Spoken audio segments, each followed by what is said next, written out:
Yeah, so the quicker the roles are filled, the better. So you are desperate for the job, but even the hiring managers and the recruiters are also desperate to hire you. Yeah. So I think let's simplify. Like 3 things that someone needs to know, before answering tell me something about yourself. And I know we are discussing this earlier and saying there are people who are very experienced in interviewing and they're very confident and they're not going to struggle with this question.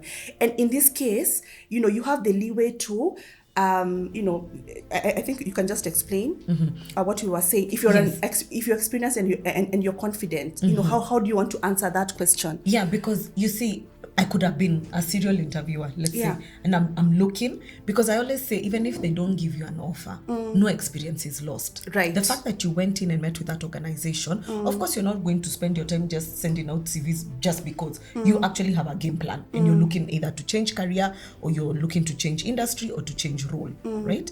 So once you're in there, please bear in mind, they want to hear about you as a human being. They want to hear a snapshot of your experience that completely answers my need. And the need is usually at the top part of the JD. That part, the position holder will be responsible for. Please always read those first lines. Until that first full stop. That's where the pain of the hiring manager is. Right. That's where the pain in the organization is, or that's where the gap is. So keep that in mind. You're appearing as a human. Let them see you. Let them hear from you, not as a mechanical response. Look at what is in the JD that is a pain point for the client, and how do you use the KCP that you have to answer this question. Bear those 3 in mind and they will help you navigate. Now there's this other category of people, and my people. The ones who, you're not very confident, maybe it's because like you have an accent, or, you're suffering. Mother tongue interference. Mother tongue interference at its peak. Or a bad case of imposter syndrome. Or even just anxiety. Exactly. Interview anxiety. Or, a lack of confidence.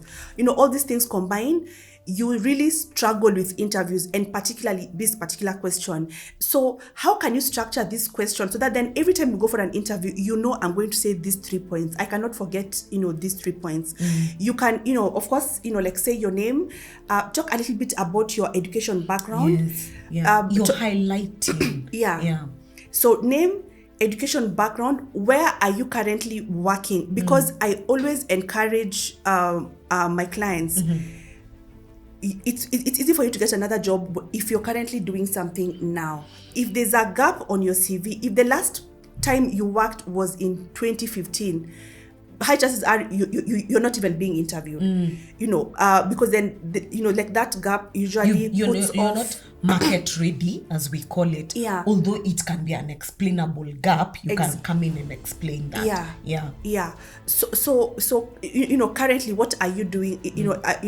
Where are you employed and what are you doing? Because most of the time, the reason why you've been called for this interview is because there's a relation between the job you're doing now and this job that you're applying for. What we're calling now a direct skills transfer. Exactly. That what I'm doing, I can come and do better at your organization using the skills I have learned. Because that position appeals to me. So show them how much value you are to them. Then now after that, you talk about your value proposition. So you have read and internalized the JD. And you have important. You have read and internalized the JD, and you have analyzed your own strengths, skills, and abilities, and now done a comparison. How do you come in? What value are you bringing to the organization? So that's the 4th thing. And then the last thing that you can tell them, who are you outside of work? So you can say, maybe I volunteer in church, I love to swim, I love camping, I love traveling, I love reading, and I'm currently reading Michelle Obama's Becoming. And please, for example, please let it be the book you're reading. Because we both know 2 directors we worked for. The questions will be very clear and they'll be about the book. Because chances are somebody on that panel may have read the book you're talking about. Or you come and say, I enjoy languages. I speak and French. I speak French. Je ne comprends pas. As in, you have nothing. You just know oui. As in, and that's the end of the story. Or you did French in high school. You didn't even go to Alliance. You know, as guys of a long time. When you leave high school, Alliance, you got no. Before that, you go for typing. You forget. As guys we are from before. We go for typing. First typing and shorthand. That's how far back I am, right?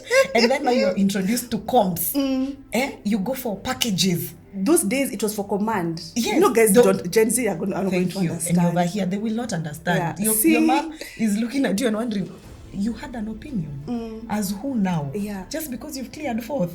Excuse, calm yourself down. Yeah. You're going to graphics or you're going to Strat to do IMIS. What was it called? It was IMIS. Remember, Yeah. yes. So okay, we've come from far. But when you think about it, all those things tie into where it is you want to go, right? So come with that experience. Let them experience you as a person. Yeah. Let them see, like you're saying, these are my passions. I enjoy reading, right? Good. Please be honest about it. But maybe you're passionate about this foundation. Let's use the example of the foundation we're saying. So it's a wildlife conservation company, right? Even at least let us know that you've gone maybe for one Lewa marathon. Yeah, you know, in the very least. In the very least. Or you've at least, you know where the national park is. You know, let there be something that connects with why. Yeah. Maybe the company is very passionate about women and youth empowerment. And the most you've ever done is nothing. As in, you've never ever mentored anyone. You've never perhaps even gone back to your high school and speak to your alumni who are, years after you. Those things don't come to your mind, that this is how you need to express yourself so that they can see you as a person. Yeah. Right? Yeah. Carry yourself, explain. I can't emphasize it enough, Joan. You're a human being being interviewed by other humans. Can they connect with you? Yeah. So that then, even if you're, your HR applying to IBM, you cannot tell us you don't know anything about IT. Surely, just because you're in HR. Thank you. We can't have silo thinking. Yeah, you can't. You can't. Especially in 2022. Maybe like 10 years ago, probably. Or pre-COVID. Yeah. Probably. Now we've seen your skills are what are setting you apart. Right. People are feeding their families because they realized my baking can actually work. Yeah. I may work in corporate, but I can bake and start another thing on the side.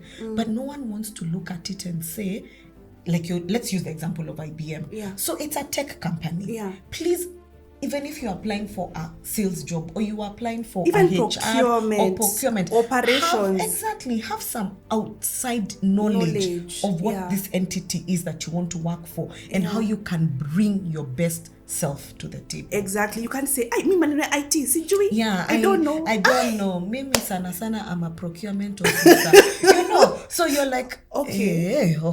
Do you realize we're procuring IT equipment? Yeah. So have some proactivity. Yeah. And the world now is a classroom. Everywhere you turn, you can learn.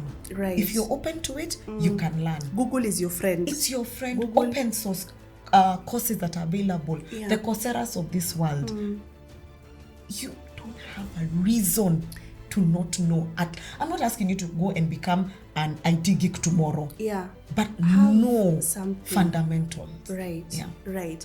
So that question, tell us a little bit about your question. Guys, I About know yourself, yeah. Sorry. Tell us a little bit about yourself. I know we hate this question, but they're going to ask you. So if you're, experienced in interviewing and you're very confident, go Wameda's route. If you're, less confident, you have, you're struggling with the imposter syndrome and anxiety, etc., follow that particular structure. Your name, your education, where you're currently working, what is your value proposition, what's the link with this organization, why IBM or why Oracle or why Google. What's the link? And then you can tell them, just something that you do that is outside of work. Follow that structure, write that response down. If you can't even cram it. Practice that response so that you then become a better interviewee. Right. Right? Right. Towards the offer. Because all we want is to get the offer. Right. And then move on. And then move on. Yeah. So even interview yourself. Ask yourself questions. What is it that I've learned in fact, I like this question. You can ask yourself, what is it that I have learned in the last 12 months about myself? Right? So people learned they could multitask and they didn't need as many house helps as they had. Because when we were in lockdown, what were you doing? You were home. You became a manager, you became a project manager, you became suddenly the person who dispenses medication to, your family, and everyone was unwell. Just explain what you've learned in the last 12 months about yourself. And you don't even have to say this to the interviewer, but the fact that you're interrogating yourself, you're becoming self-aware. And then you can come with that to the table. Yeah. And also remember, when you're answering, tell us a little bit about yourself. That's your elevator pitch. Yes. So that if you're locked in an elevator with you come and find the CEO that you wanted. Yes. Yeah. In your you can in sell a second yourself. Exactly. Yeah. Now, the last question, what are some of your strengths? Yeah. I think the people who fumble again, it's that you've not had a meeting with yourself to ask yourself. Go early for that meeting when you call yourself, please. What are some of my strengths? How best do you think candidates should answer that question? And I think you've touched on it a lot. Yeah, approach it from this point of view that you are not in a place where you should not talk about your strengths. Because we've grown up hearing, stop it. Unaringa. Uko na umbesho, or if I tell you, Wams, you're so good in recruitment. Watch out. Aki, no, I am good. I am. And I am not waiting to die. You say that my service, that, I'm telling you now. I'm going to tell you today, I am good at it and this is what I do. So when you're explaining your strengths, please remove the lens that you're bragging. You're actually, when it's fact, it's not bragging, it's the truth. It's the truth. So you come to the table and say, I have the innate ability to manage stakeholders. I have the demonstrable skills then you proceed to explain, right? So my ability to close on a client within the timeline given by the hiring manager is a strength for me. I have the ability to coordinate many things at the same time and know which ones to delegate. That's also a strength. I have the inability to admire problems, so I'm impatient with it, but it's a strength for me, right? So begin to interrogate yourself. What are the things you hear people telling you come naturally to you? You're in a group and everyone says, okay, if it's about flowers, talk to June. She knows where to source.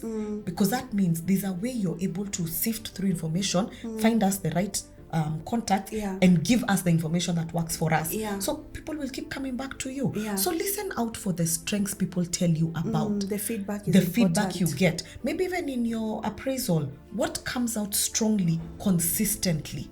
Right? They say you're meticulous in your reports. We don't need a lot of peer review with you. Your reports are to the point. Use that and explain that at the table, at the interview table. Nothing wrong with having a notepad or a notebook that has a bit of the things that you have self-discovered and put them there for a reminder. When that, of course, we're not hoping you're pulling out Amwa Kenya. You're not pulling out Amwa Kenya and reading. Give me a minute. And want to check. No, but you're busy looking through and seeing, this is what I know about myself and I'm confident. Then can you factualize it?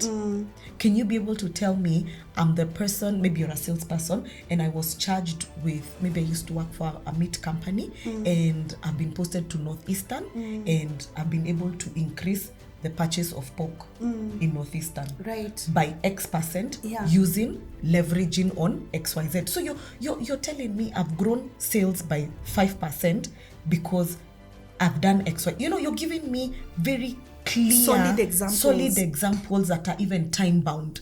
So in my career, while I was a sales manager or national sales manager between 2020 and 2021, I was able to increase market share by 5% because I did XYZ. Maybe I collaborated with a new team. Maybe I had a new trade marketer. Whatever it is, bring it to the table and don't allow that voice that you're bragging to put you down.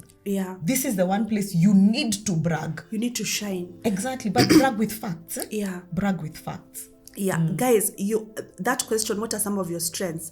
You'll need to think about it. It can it just cannot be air. It needs to be backed up with with facts. So you're giving us strength. You say you're adaptable, you're giving facts, but then these facts are also verifiable. So it's something that you can do better than anyone else with the least amount of effort. But then Wamaitha can also confirm that I can do this thing better than anyone else with the least amount of effort. And now after someone giving me feedback about it, then you can give a solid example to demonstrate your ability to do that particular strength. So we can't ask you, so tell us some of your strength, and then you say I'm hardworking, I'm patient, because that's bias. And, it's your review of yourself. Exactly. So how do what's my hard workometer? How do on a scale of 1 to 10? Yes, on a scale of 1 to 10, how do I gauge that? Then you come and say things like, I work well under pressure. The minute I send you an email on Sunday that I need you to have done this before Monday, suddenly the pressure now you don't do. Because me, I'll cite what you said on the interview, and I'll cite what is on your CV. Because you said it. So please, here is pressure, work under it. And don't come back and start saying now how I'm being unreasonable. You're the one who opened that door.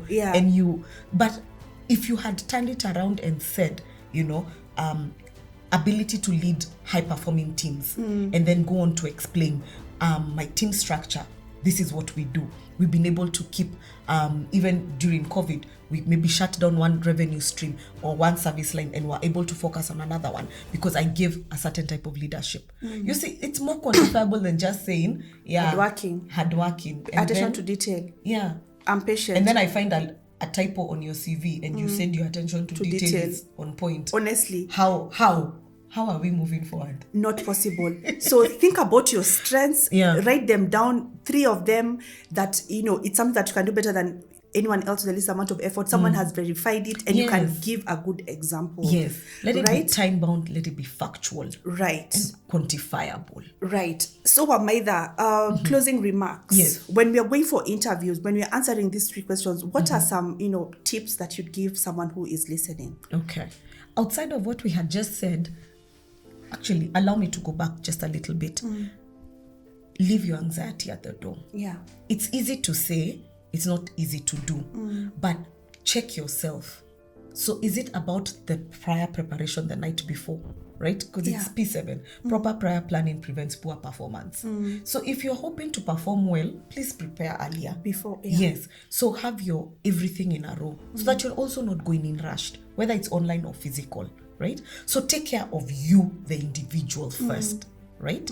Once you've done that, are you following the questions that Joan has shared? Do you have them somewhere? Do you have the pointers rather? Do you have them somewhere? Carry them with you. Carry them with you because you've practiced those 3 areas. But don't go in during the interview and refer.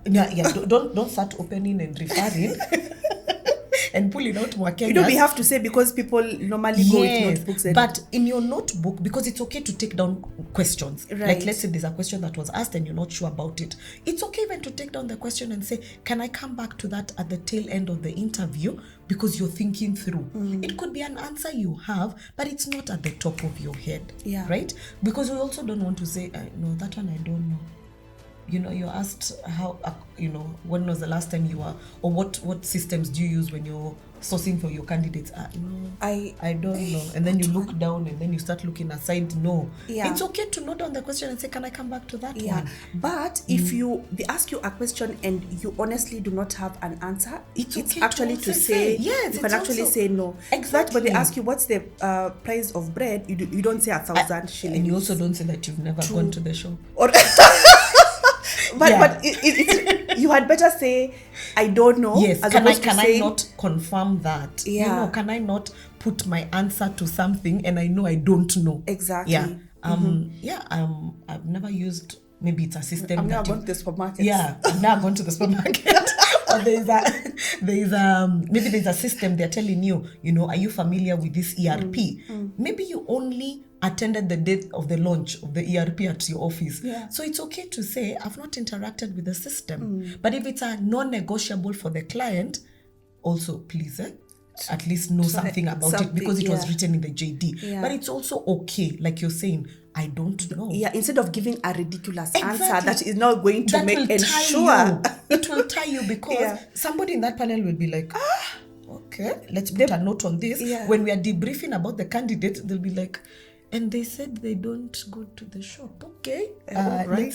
All right. Let's leave it at that. Yeah. As compared to somebody who's been very honest and saying, I don't have that information at this point, or I've not been exposed to that system, or I've never worked with that system to a proficiency level. Yeah, actually, to even make it better, you can say, I've not interacted with this software. However, I've interacted with another similar one. That is similar, and it does maybe X, you Y, did Z. QuickBooks and you didn't do another advanced accounting system. Right. So I'm familiar with it, and my ability to learn on the job is very high. Yeah. I'm adaptable, and that is demonstrated. Then you go on quickly and show. Maybe there's a time another system was introduced and you became the champion for it. You were maybe the person who was doing the alpha tests, you know, the initial tests. etc. Explain yourself with clarity. So that then it's not actually, hey, no. Yeah, no, this one, in fact, I've never done. Even I've never, I don't even know what you mean. You know, let me give an example of a lady you and I know, right? When she was being hired, she was asked, because part of the job she was going to deliver things somewhere. And I know you know the person, right? So they said, I don't know that location. they just said, I don't know that location. In the interview, they were fine. But they went and found out where it is and came back in the afternoon and told the guys, excuse me, I found the place you guys were asking about. I know you're dying because you know that story. But she came back and said, yeah, you guys didn't know. I found it. Here it is. And the guys were like, okay. Hired. Chick is hired. And she's hired and she's been there to date, you know, from that interview. She's not left that job. She's still there. But she was very clear. I don't know. But give me time. Went, did her homework, came back in the afternoon. You guys didn't know that place. I mean, I know how to get there now. You know? So Aki. Proactivity. Isn't it? Gen Z. Yeah. I'm unable to comment. Let's be proactive. Yeah. So for me, closing remarks, guys, when you go for the for any interview, and I think I've said this in like so many of my videos, first impressions are so important. And it's limited time to make that impression. Yes, interviews are time, so you don't have the luxury of time. How you start and the interview is so important. How you answer those very first questions, so important, because then if you create a very good first impression, it's going to be very difficult for you to reverse it. So even if you blunder, keep going. Yes. And even if you blunder question 4, if question 1, 2, 3, and most of the time question 1, 2, 3 is tell us a little bit about yourself. Yes. What are your strengths? What are your weaknesses? What Why are some you of your for this achievements? position? Why should we hire you and not anyone else? If you're able to nail these ones, even if you blunder question 5, they're going to be, they're going to give you leeway. Yeah. Because already they are so impressed by you. Exactly. You have to really work hard to remove points from yourself. They're actually seeing you as an individual, and they can see you within the organization. Exactly. Because remember, companies are giving you compensation for your competence. Right. And for your competence and that compensation they've given you, they're giving you culture. Exactly. So they're also gauging, is this person, do they think on their feet? Are they able to respond? And don't be afraid to also ask questions at the tail end. Right. Don't be afraid. Right. Ask them questions as well. Right. Yeah. But then, you see, if you start the interview on a low note, it's going to be difficult or impossible for you to recover. Fatigue. Yeah. Yes. So when you start the interview, you are starting guns blazing. So that's the the one thing that I want you to take away from this session. And the other thing is, no one is going to penalize you for just having a structure. If you really struggle with your confidence, if you really struggle with anxiety, I know for one, like personally, when I'm going, for interviews, I really struggle. I'm a coach, but I personally, I have to practice over and over and over and over again. And one of the things that have really helped me is just having a structure. When I'm answering, tell us a little bit about yourself, I know the structure. When it's, what are some of your strengths, I know the structure. So the structure really helps in, helping you have a flow, because then I think most candidates sometimes you don't have a flow. You don't have a thing that's cueing you to know the next. I need to answer it this way. So you're answering things everywhere. Actually, someone do you can't want follow. us to introduce the star format? You can do that. Actually, in closing, it's very clear. If you use the star format, where S stands for situation. Right. Right? And then the T is the task, the A is the approach or the action, and the R is the result or the Right. response. So structure your conversation. Now you've moved from the first 3 questions. Now when they're asking you the technical part, let the person know where you're bringing this example from. Right. So start by giving us a clear scenario or a situation. So I was hired and as a recruiter, and this was what was happening. Then now you give us the task. Right. So the task at hand was to ensure that we are responding to candidates in a timely fashion. And then this is the approach I took. Consolidated all the applicants, consolidated the ones who were moved to the second level, Yeah. made sure emails went out, automated the emails, they went out, and then made sure you've updated the hiring manager. You know, you can see where that story is going. Right. And then now the result is either we shortened the turnaround time for interviews. So somebody following you on the other side of the table is able to see, even as they're looking at your CV, okay, so this is where she's giving this example from. Okay. Yeah. And they can follow through. Right. Yeah. Right. Yeah. We need to be able to follow. If you lose us, the interview It's is so done. hard. It's so done. hard to recover because you're Yeah. recovering based on what? Yeah, because I'm not following. I don't know. You lost me. You lost feel me like at you're question pulling 1. teeth out Yeah. of somebody, you know. And I think this other thing that we need to stop is answering yes, no. Did you do that? Yes. You know, Yeah. that's a full entire okay? conversation. Where I come That's a from, full answer. we've talked. Whether it's just the intonation. It's the same one, and now you think you've communicated. You haven't. Don't leave the interviewer feeling like they have to pull Things out of you. Yeah. Answer comprehensively. Actually, the rule is if any question that you're answering, imagine you're talking to a 9-year-old. So don't assume because WAMS is a recruiter and a HR consultant, and you've come for a HR interview, and we ask you, what is your process? Walk me through your process of shortlisting candidates. Yes. I'll go to the job board, I get the CVs, and then I look at them, and that's it. Yeah, so because you assume WAMS is a that I know this, so I shouldn't exactly. explain. Yeah, you're going to fail that interview. You already failed.